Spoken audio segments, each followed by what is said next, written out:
There are so many children that have needs in the States, in Durham, in Raleigh, all over in the countrysides, in the city, that are connected, and that we all are the guardians of these children and each other.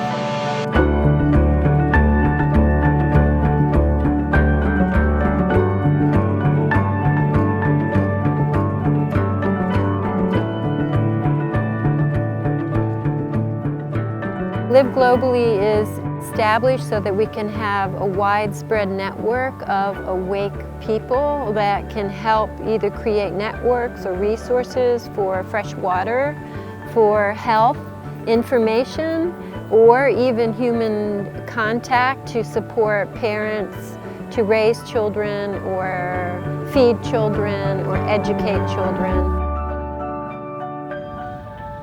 If we hear about a community that has needs, we network with other professionals, other experts in clean water, in organic food, in energy, sustainable energy, sustainable housing, and also business, things like microbanks.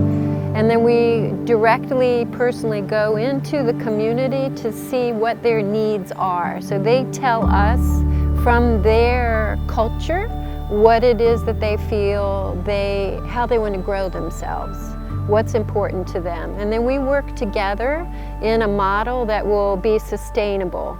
We try to set up a 5-year plan so that we can leave, have a relationship, but the community is self-sustaining. That's really important.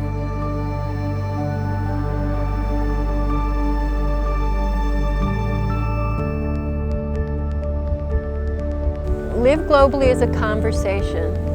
It's a living conversation. And it's an experience, I would hope it's an experience of co-creating resources and happiness and health with one another.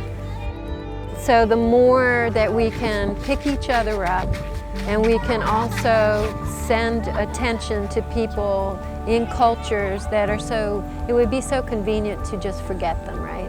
It would just, it's so painful to realize there are children who are hungry, who are drinking water from the sewage. But that's not the truth.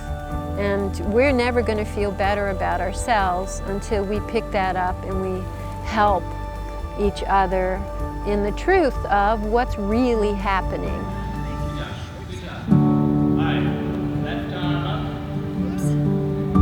If I have a lot, there's a possibility that I've created an imbalance someplace else. So I want to be awake to that. That's my truth, that's my feeling. That comes from, if I have convenience and comfort, I can be generous, I can wake up, I can use those resources to see who doesn't have what I have. Your happiness is my happiness, and your hunger is my hunger. What do you think? All right, and let's all look. Push down your hand.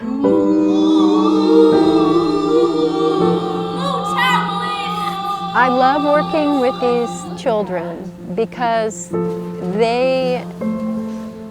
there's so much innocence and vulnerability still as a big part of who they are.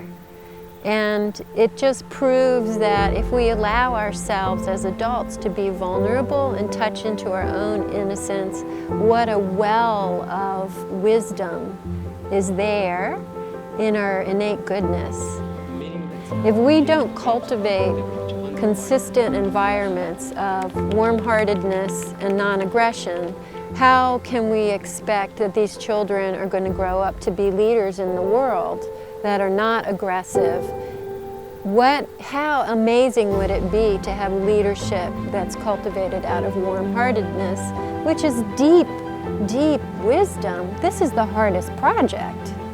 It's hard to be warm-hearted when you got a hard choice to make, when you're in a combative environment. But if we start children in this place, they have the sweetness to make those right choices. And that's a life of making right choices and cultivating more and more warm-heartedness, because they have that so early on. And it's nice that children can arrive into, so quickly into sweetness and kindness for each other. All of them. It's really beautiful.